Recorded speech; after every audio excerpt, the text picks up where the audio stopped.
오늘 하나님의 말씀은 창세기 49장 29절부터 50장 3절 그리고 50장 24절부터 26절까지 우리 한 절씩 교독하도록 하겠습니다. 49장 29절 제가 먼저 읽습니다. 야곱이 아들들에게 일렀다. 나는 곧 세상을 떠나서 나의 조상들에게로 돌아간다.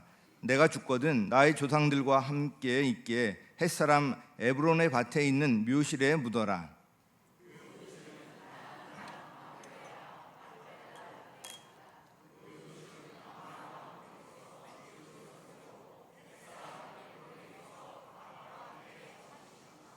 거기에는 아브라함과 그분의 아내 사라 이 두 분이 묻혀 있고 이삭과 그분의 아내 리브가 이 두 분도 거기에 묻혀 있다.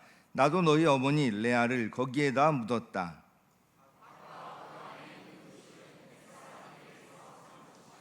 야곱은 자기 아들들에게 이렇게 이르고 나서 침상에 똑바로 누워 숨을 거두고 조상에게로 돌아갔다.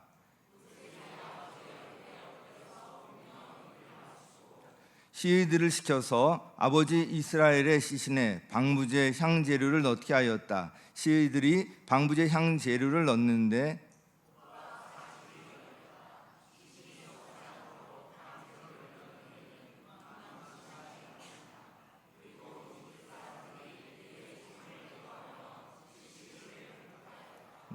제가 24절 읽습니다. 요셉이 자기 친족들에게 말하였다. 나는 곧 죽는다. 그러나 하나님께서 반드시 너희를 돌보시고 너희를 이 땅에서 인도하여 내셔서 아브라함과 이삭과 야곱에게 맹세하신 땅에 이르게 하실 것이다.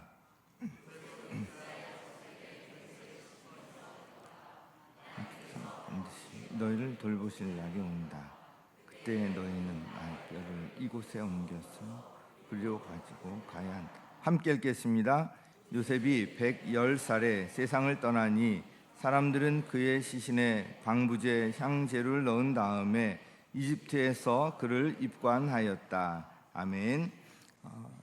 창세기에는 처음 사람 아담을 비롯하여서 다양한 인물들이 등장합니다. 그런데 한 가지 눈길을 끄는 것은 죽음에 관한 기록입니다. 에녹처럼 하나님과 동행하다가 하나님이 직접 데려가신 그런 인물도 있지만 창세기에 등장하는 다른 모든 인물들은 결국은 죽었고요. 그 누구도 이 땅에서 영원히 산 사람은 없습니다. 사실 에녹 역시도 이 땅에서는 이제 떠났지 않습니까? 이 땅의 삶은 영원하지 않습니다. 언젠가 모두 떠나게 됩니다. 여기에는 예외가 없습니다. 창세기 48장 이하는 창세기를 마무리하는 내용인데요. 오늘 읽은 49장 29절부터 마지막 50장까지 이 두 사람의 죽음에 대한 이야기가 비교적 자세하게 기록되어 있습니다. 특히 파란만장한 인생을 살면서 12지파 그 아들들을 이루었던 그 야곱은 147세에 죽었는데요. 아주 성대한 장례식이 기록되어 있습니다. 이집트의 총리까지 되었던 요셉 역시 110세에 죽었습니다. 저는 장례식장에 갈 기회가 많은데 그때마다 여러 가지 마음이 교차합니다. 하나는 이 세상에서 이별하는 것에 대한 아쉬움과 슬픔입니다. 죽음으로 이 세상에서는 더 이상 고인을 볼 수 없기 때문에 이별의 아쉬움과 또 이로 인한 슬픔, 이거는 그냥 당연한 감정입니다.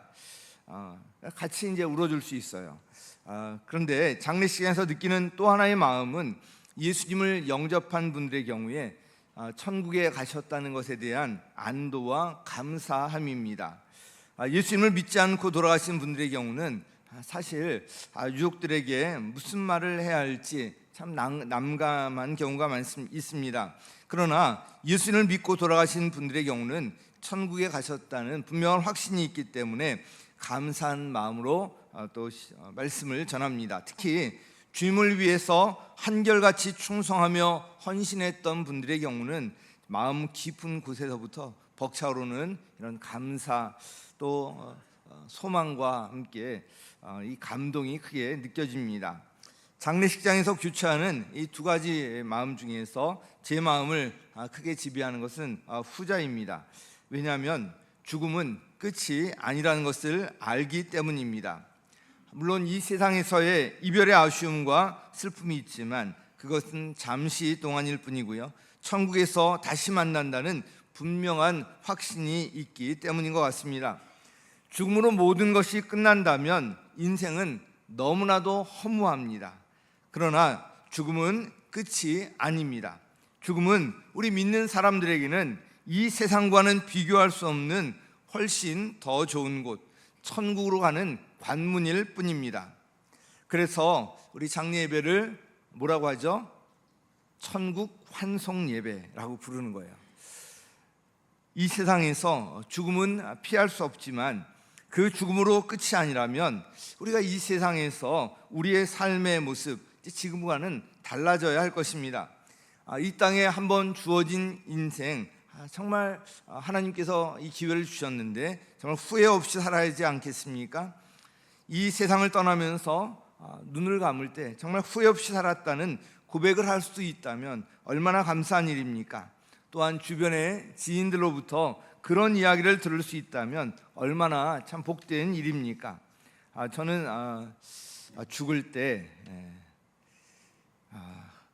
아내와 거의 동시에 죽기를 바라지만 혹시 제가 먼저 죽으면 아내와 이 자녀들로부터 이런 이야기를 듣는 것이 소망입니다. 남편은 정말 믿음의 사람이었어요.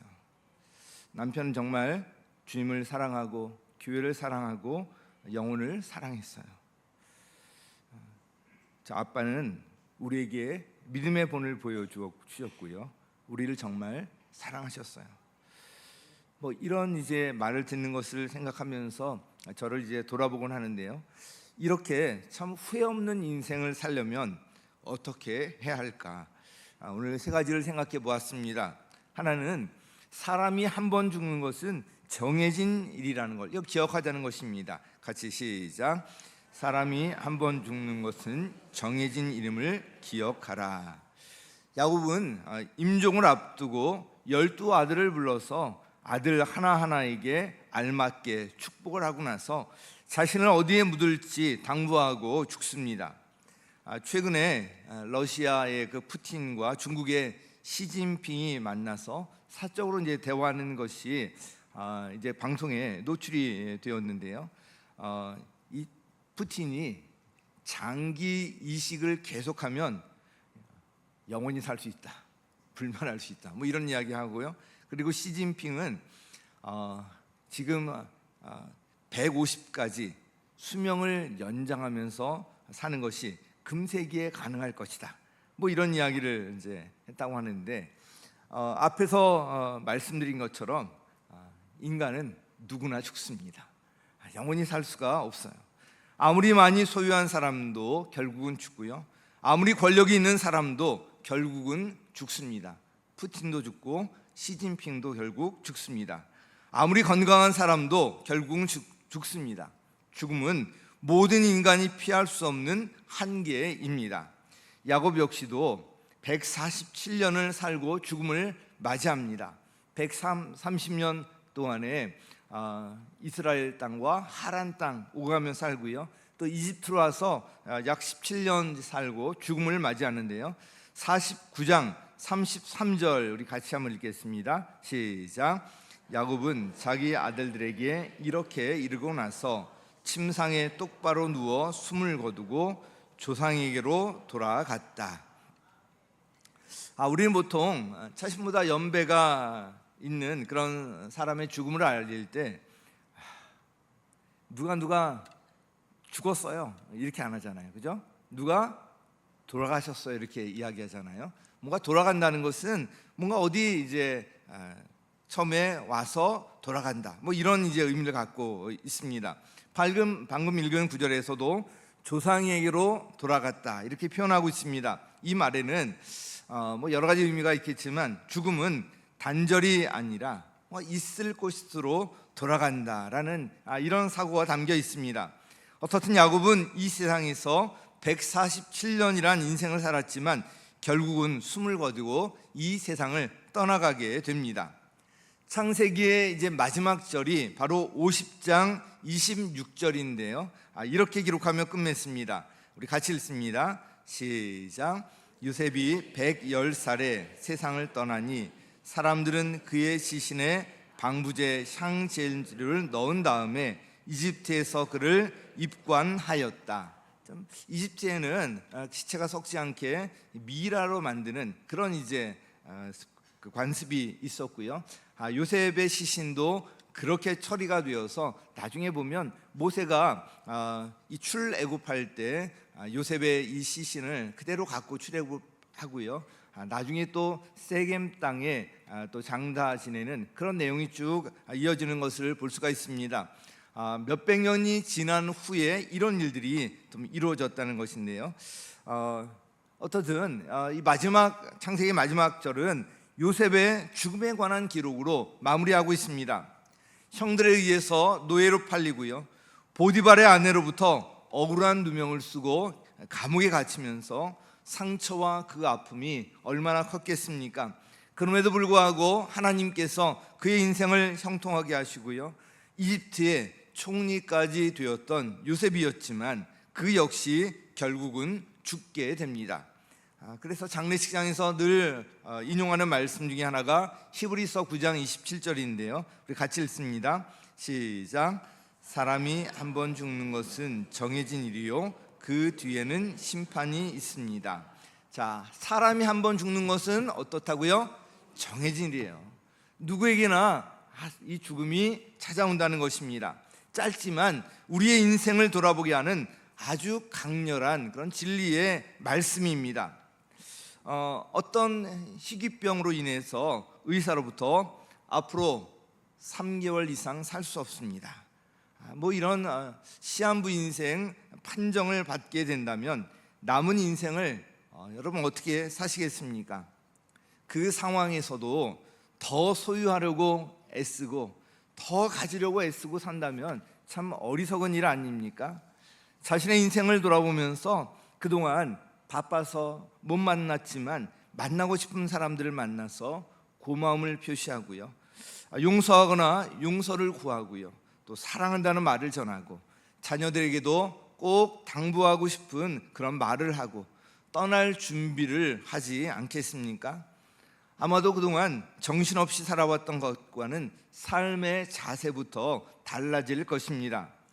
그런데 여러분, 우리 모두 시한부 인생을 살고 있다는 것을 아십니까? 사람이 한 번 죽는 것은 정해진 일이에요. 우리는 어차피 시한부 인생을 살고 있는 거예요. 이 땅에서 영원히 사는 사람은 없습니다. 즉 그런 면에서 우리는 모두 이 땅에서 시한부 인생을 살고 있는 것입니다. 조금 일찍 죽고 좀 늦게 죽는 것의 차이일 뿐입니다.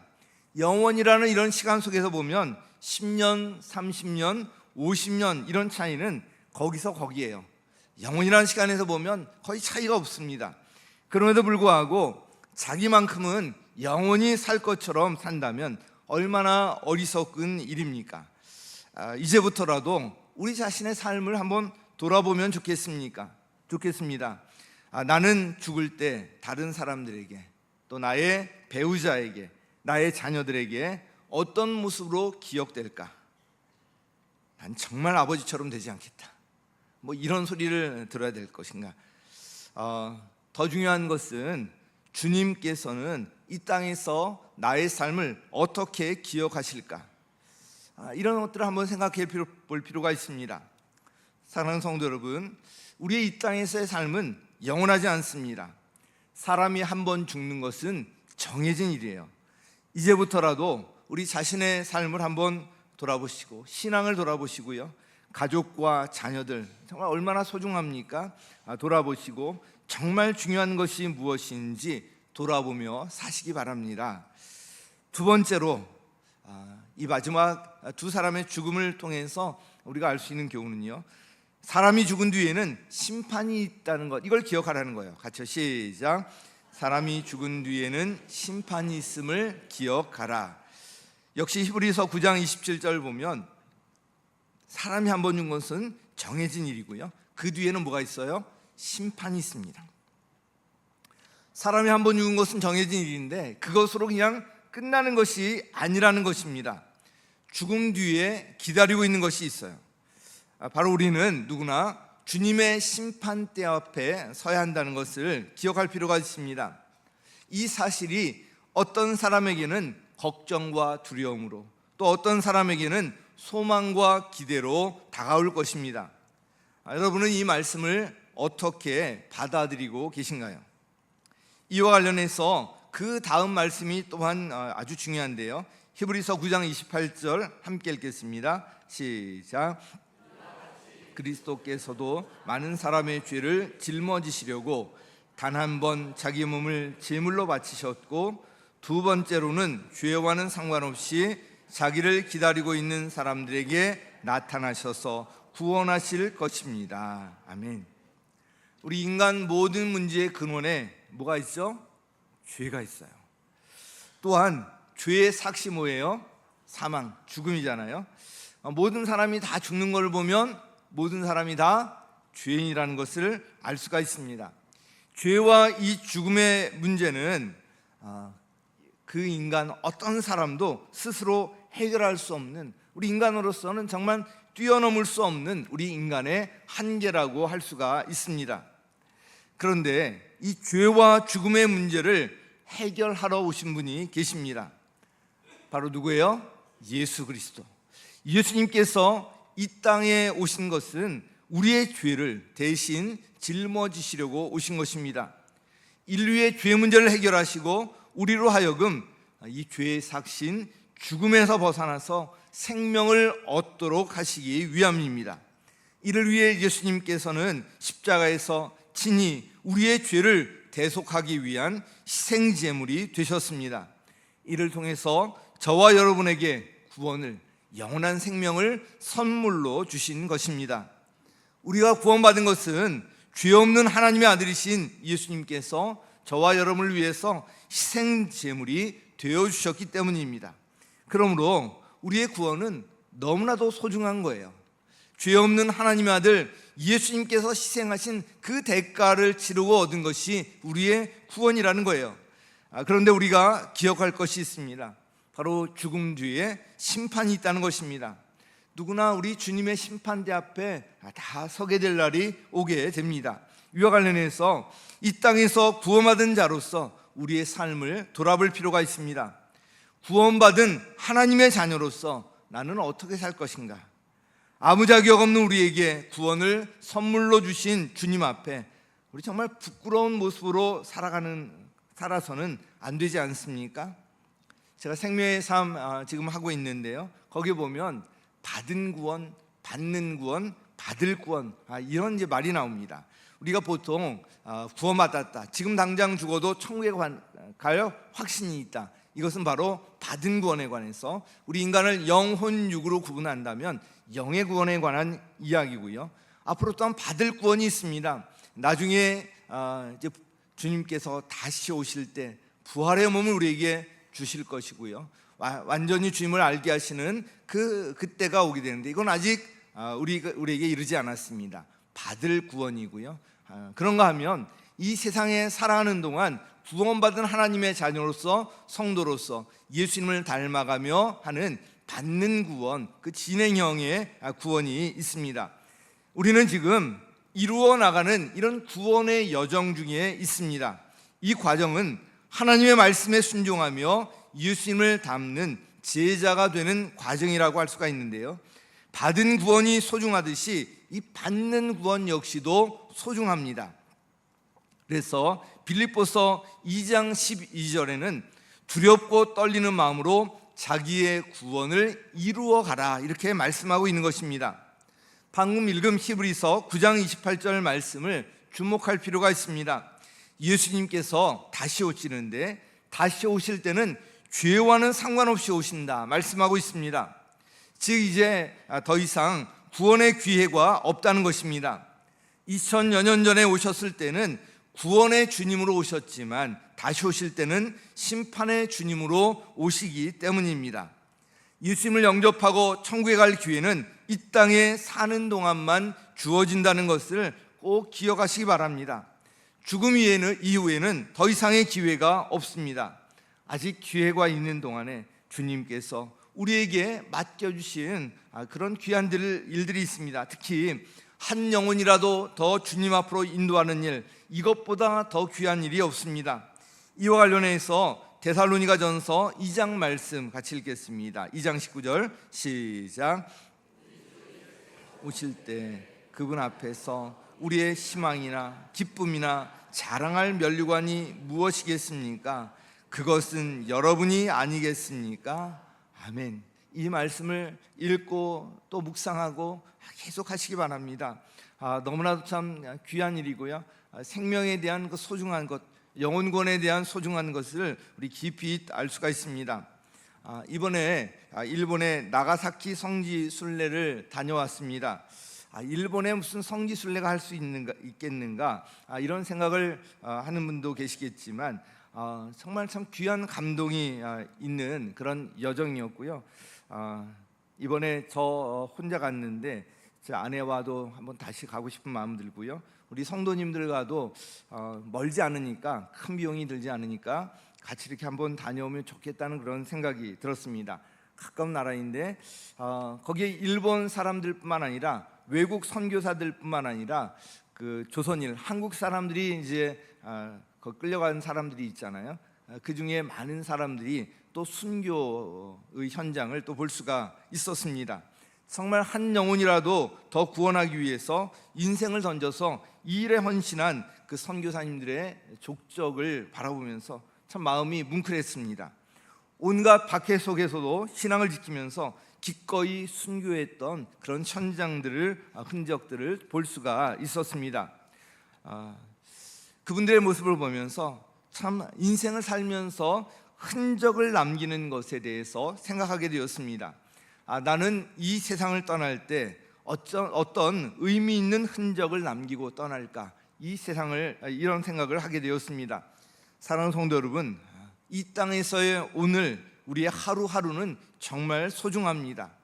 영생을 준비하면서 하루하루 정말 의미 있는 그런 삶을 사시기 바랍니다. 다 사라져버릴 것에 대해서 너무 집착하고 소망을 두지 마시고요, 영원한 것을 소망하며 사시기 바랍니다. 그래서 우리 모두 이 땅을 떠날 때 정말 선한 흔적, 이 흔적을 남기고 떠나게 되길, 그래서 주님의 심판대 앞에 서게 될 때 기쁨으로 그 앞에 서게 되길 예수님의 이름으로 간절히 축원합니다. 마지막으로 오늘 본문을 읽고 묵상하면서 생각했던 것이 바로 다음 세대로의 신앙의 전수에 관한 것이었습니다. 우리 같이 한번 읽겠습니다. 시작. 다음 세대로 신앙의 전수를 생각하라. 제가 2006년에 전혀 생각지도 못했었는데 또 미국에 가서 또 공부할 기회가 있었습니다. 미국에 있는 한 교회를 방문했을 때 그 충격은 지금도 생생합니다. 건물도 참 괜찮았고요, 주차장도 참 넓은 이런 교회였는데요, 거기에 보니까 그 40대 성도는 오르간 반주자 한 사람을 제외하면 모두 60이 넘은 성도들 몇십 명 정도만 남아 있었습니다. 그래서 이 교회에는 젊은 사람들이 없는지 물어보았더니 한 분이 이렇게 대답했습니다.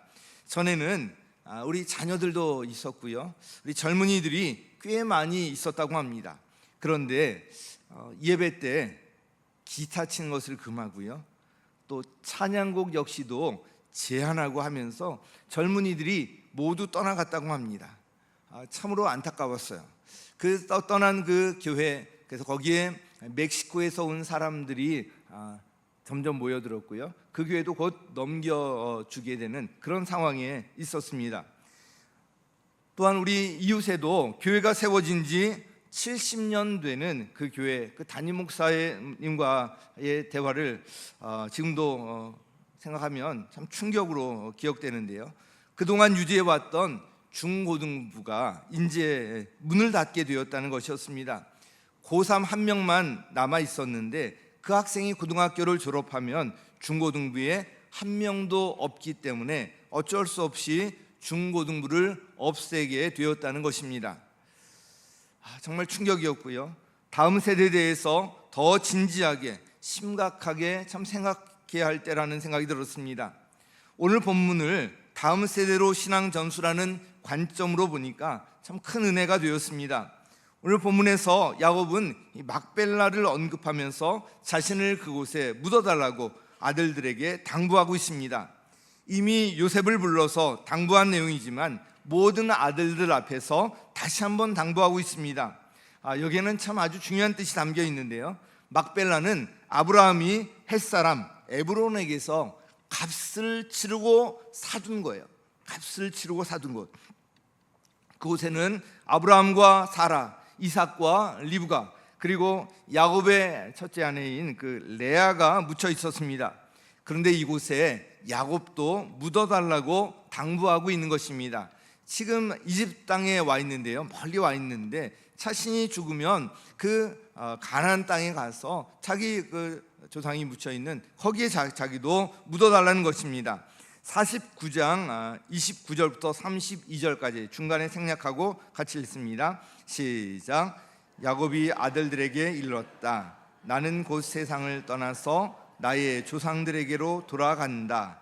내가 죽거든 나의 조상들과 함께 있게 햇사람 에브론의 밭에 있는 묘실에 묻어다. 밭과 그 안에 있는 묘실은 햇사람들에게서 산 것이다. 값을 치르고 샀다는 이것이 계속 강조되어 있습니다. 그 땅의 소유자가 누구인지를 분명하게 언급하고 있는 것입니다. 하나님께서 이 가나안 땅을 아브라함의 후손들에게 주시겠다고 약속하셨는데요, 막벨라는 비록 작은 땅이었지만 이스라엘 백성들이 그 하나님의 약속 언약을 기억하게 하고 그곳으로 돌아갈 수 있도록 마음을 두도록 하는 데 있어서 아주 중요한 역할을 하고 있었던 것입니다. 모든 아들들 앞에서 자신이 묻혀야 할 곳이 어디인지 이야기하면서 야곱은 아들들에게 이런 메시지를 던져주고 있었던 것입니다. 이스라엘 백성들은 지금 있는 이집트 땅이 아무리 비옥하고 좋아도 여기에서 영원히 살 것이 아니라 하나님의 약속의 땅인 가나안으로 돌아가야 한다는 이 메시지를 분명히 하고 있는 것입니다. 요셉 역시도 마찬가지 이야기를 하고 있습니다. 50장 24절 우리 같이 읽습니다. 시작. 자기 친족들에게 말하였다. 나는 곧 죽는다. 그러나 하나님께서 반드시 너희를 돌보시고 너희를 이 땅에서 인도하여 내셔서 아브라함과 이삭과 야곱에게 맹세하신 땅에 이르게 하실 것이다. 아멘. 하나님께서 약속하신 그 땅에 이르게 하실 것이다. 이 말을 하면서 유언처럼 남기고 싶습니다. 이것은 이스라엘 백성들이 하나님의 언약 백성이라는, 하나님의 백성이라는 그 정체성에 관한 것입니다. 그들이 있어야 할 자리가 어디인지 분명히 하고 있습니다. 여러분, 주일 이 시간에 우리가 있어야 할 자리가 어디입니까? 지금 우리 이 자리를 지키고 있잖아요. 이건 우리의 정체성에 관한 거예요. 우리 믿는 성도들이 주일날 이 주일 예배 자리에 있지 않다면 이건 정체성 자체에 문제가 있는 것입니다. 우리 성도로서 있어야 할 자리가 있고요, 가서는 안 될 그런 자리가 있습니다. 정체성에 관한 거예요. 야곱과 요셉은 모두 후손들이 있어야 할 자리가 어디인지 후대를 향한 아주 중요하고 아주 분명한 메시지를 전하고 있는 것입니다. 이와 관련해서 떠오른 말씀이 있는데요, 사사기 2장 10절 말씀입니다. 같이 읽습니다. 시작. 세대 사람들도 모두 죽어 조상들에게로 돌아갔다. 그들이 죽은 뒤에 새로운 세대가 일어났는데 그들은 주님을 알지 못하고 주님께서 이스라엘을 돌보신 일도 알지 못하였다. 자, 이 사사 시대가 어떤 시대였는지 한마디로 표현하고 있습니다. 이 사사 시대의 문제는 신앙의 전수가 제대로 되지 않은 이 문제였습니다. 새로운 세대가 일어났는데 주님을 알지도 못하고요, 주님께서 이스라엘 백성들을 돌보시고 행하신 그 일들도 알지 못하였다는 것은 이 신앙의 전수가 전혀 이루어지지 않았다는 것입니다. 우리 세대에는 절대로 이런 일이 있어서는 안 됩니다. 우리 세대 때 신앙이 아무리 좋고 아무리 큰 부흥을 이뤘다고 하더라도 그 신앙이 다음 세대로 전수되지 않으면 신앙의 대는 끊어지고요, 지금 유럽에 있는 그런 교회들처럼 건물만 남고 사람들은 다 사라지는 이런 결과가 오고 마는 것입니다. 그래서 우리는 늘 후대, 다음 세대에 관해서 우리 시선을 그들로 향하고요, 우리 관심을 갖고 기도하고 그들에게 바로 가르치고, 일이 너무나도 귀한 일입니다. 우리 마지막으로 한 구절 더 보겠는데요, 누가복음 23장 28절 말씀 같이 읽겠습니다. 시작. 예수께서 여자들을 돌아다보시고 말씀하셨다. 예루살렘의 자들아, 나를 두고 울지 말고 너희와 너희 자녀를 두고 울어라. 여러분, 지금 너무나도 유혹이 많고 악한 시대를 지나고 있습니다. 젊은이들이 교회에서 점점 사라지고요, 교회 학교가 문을 닫고 있습니다. 교회 다니는 부모님들조차 자녀들의 성적과 대학 진학 등에 집착하면서 자녀들에게 신앙의 우선순위, 예배의 우선순위를 강조하지 않고 있는 그런 시대를 지나고 있습니다. 너희 자녀를 두고 울어라. 자녀를 생각하고 정말 울 때입니다. 자녀를 세상에 빼앗기고 있고요, 이 일에 교회 다니는 부모님들조차 한몫하고 있다는 생각이 들어요. 자녀들에게 분명한 우선순위, 무엇이 우선순위인지 가르쳐야 합니다. 자녀를 위해서 눈물로 기도하며 그들을 바르게 인도해야 할 때입니다. 너희 자녀를 두고 울어라. 너희 자녀를 위해 울어라. 이 말씀이 정말 주님의 음성으로 들리길 바랍니다. 오늘 이 후회 없는 인생이란 이 제목으로 세 가지 말씀을 드렸습니다. 사람이 한 번 죽는 것은 정해진 일이라는 것을 기억하시기 바랍니다. 사람은 누구나 죽습니다. 이 땅에 사는 동안 영원히 살 것처럼 집착하며 살지 마시고요, 정말 스스로를 돌아보면서 정말 소중한 것들, 정말 소중한 이 관계들을, 그것을 잘 챙기면서 살아가시기 바랍니다. 또한 두 번째로, 사람이 죽은 뒤에는 심판이 있다는 것을 기억하시기 바랍니다. 죽음으로 다 끝나는 게 아니에요. 누구나 다 주님의 심판대 앞에 설 날이 오게 됩니다. 그때 어떤 모습으로 설 것인지 돌아보시고요, 주님께서 기뻐하시는 그런 영원한 일, 특히 영혼을 구원해서 생명을 살리는 일을 위해서 우리 모두 쓰임 받으시기를 간절히 바랍니다. 마지막 세 번째로, 다음 세대로 신앙의 전수를 생각하시기 바랍니다. 지금은 우리 자녀를 위해서 울 때입니다. 세상에 빼앗기고 우선순위가 무너지고 너무나도 안타까운 상황입니다. 다음 세대로의 신앙의 전수는 아무리 강조해도 지나치지 않습니다. 여기 주일학교 선생님들 너무나도 참 소중한 분들이에요. 정말 이 일을 위해서 눈물로 우리 아이들을 위해서 정말 간절하게 기도하고요, 한 영혼 한 영혼을 잘 세우기 위해서 애쓰는 분들이 여기에 또 같이 예배를 드리고 계시면 얼마나 귀한지 모릅니다. 특별히 우리 젊은 우리 선생님들이 더 필요로 하고 있습니다. 그래서 올해 사육 박람회 때는 우리 젊은이들이 정말 더 많은 분들이 교사로 헌신해서 우리 주일학교에 정말 교사가 넘치는 이런 이제 상황이 되었으면 좋겠습니다. 사랑하는 성도 여러분, 오늘 말씀을 잘 기억하시고요, 한번 주어진 이 땅에서의 인생 정말 한번 후회 없이 사시기 바랍니다. 그래서 나중에 주님을 만났을 때 피하지 아니하고 부끄럽지 아니하고 잘했다, 착하고 충성된 종아, 신실한 종아, 이런 칭찬과 상급을 받는 저와 여러분 되시기를 예수님의 이름으로 간절히 축원합니다.